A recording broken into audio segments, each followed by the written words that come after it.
Tatlong kadete ng PNPA inaresto at kinasuhan dahil sa kaugnayan sa hazing incident sa PNPA Silang Cavite noong ika-3 ng Abril. Samantala, sa ginanap na press conference kanina ng DILG, ihinayag din na may iba pang sangkot sa naturang insidente.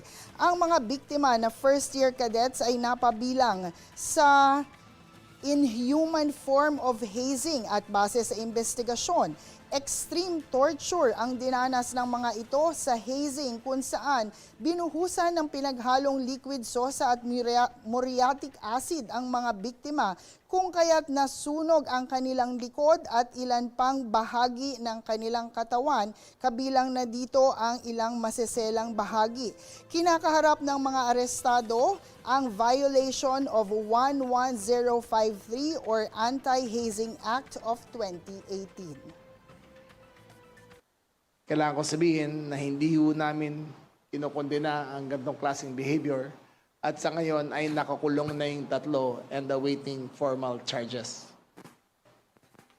Kung makita niyo po ang kanilang mga picture ay sobrang nakakaawa po dahil nakikita niyo na lapnos ang buong kalikuran nila hanggang sa puwet, hanggang umilalim pa.